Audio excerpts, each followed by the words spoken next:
Dans cette vidéo, on va voir comment vérifier une transaction crypto étape par étape. Quand on envoie le crypto, il peut y avoir un moment où on ne voit pas les fonds arriver tout de suite dans un wallet ou sur l'exchange. Et quand on débute, ça peut vraiment créer un doute.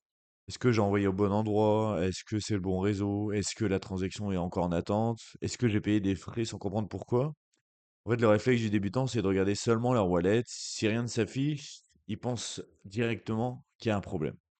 Et le moyen le plus fiable est de vérifier qu'est-ce qui s'est passé et d'aller lire la transaction directement sur la blockchain. Et ça fait moins peur qu'on pense. On va regarder ensemble les infos importantes, le statut, l'adresse qui envoie, l'adresse qui reçoit, le montant transféré et les frais payés. Bon, l'objectif, c'est pas que tu deviennes un expert en blockchain, hein. C'est juste de savoir vérifier où est passée la transaction avant de paniquer ou de refaire une mauvaise manipulation. C'est parti. Alors, tout d'abord, ce qu'on va faire, c'est que je vais faire une transaction entre une de mes adresses vers une autre. Donc, pour ça, on va aller dans Rabi Wallet, on va cliquer sur Envoyer, et là, je vais envoyer de test 1 à test 2. Je vais pas envoyer du sol, je vais plutôt envoyer de l'Ether. Donc, ce qu'on va faire, c'est que je vais mettre la moitié. Voilà, on va cliquer sur Envoyer. Là, elle va nous demander avec les frais de gaz. On va cliquer sur Confirmer. Et la transaction s'envoie. Là, elle est en attente. Et là, on vient de voir qu'elle est réussie. Bon, par moment, ça peut ne pas arriver directement sur le compte. Donc, quand c'est comme ça, là, je pense que ça va arriver parce que maintenant, c'est quand même ultra safe au niveau du Basecamp. C'est quand même très connu. Mais des fois, il y a des adresses qui sont pas forcément là. Donc, on va voir ici. Ici, on voit toujours pas la transaction. Ah, si, elle est affichée juste ici.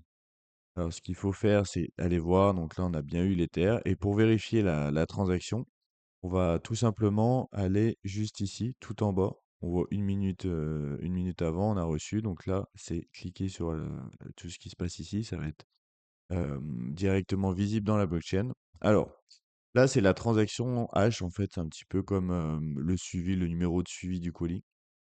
On peut dire ça un petit peu comme ça. Le statut, bah là, ça a bien affiché success. Donc, ça a bien été pris en compte.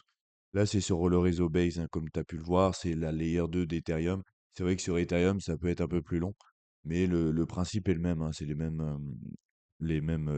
interfaces, etc. Là, ça va être le numéro du bloc. Donc là, dit que ça a bien été confirmé. Quand est-ce que ça a été fait? Il y a 37 secondes. Là, on voit la date, l'heure.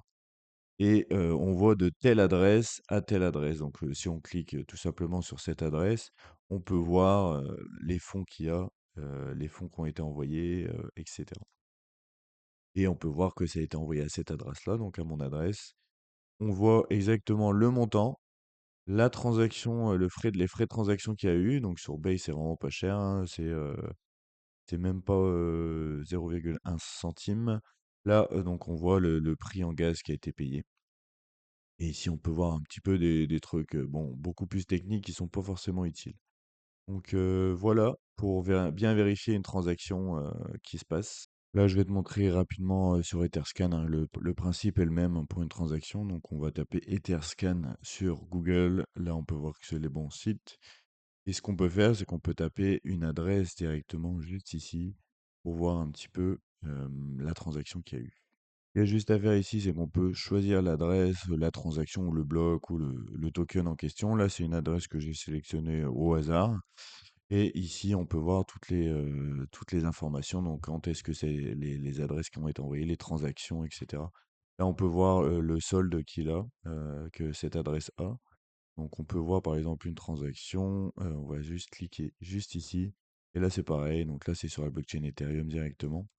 Là, le blockchain native, on peut voir exactement les mêmes choses que sur Base. Donc voilà pour cette vidéo. J'espère que ça t'a intéressé, que ça a été clair. N'hésite pas à mettre un like et sache que je fais des vidéos toutes les semaines. Alors on se retrouve dans une prochaine vidéo.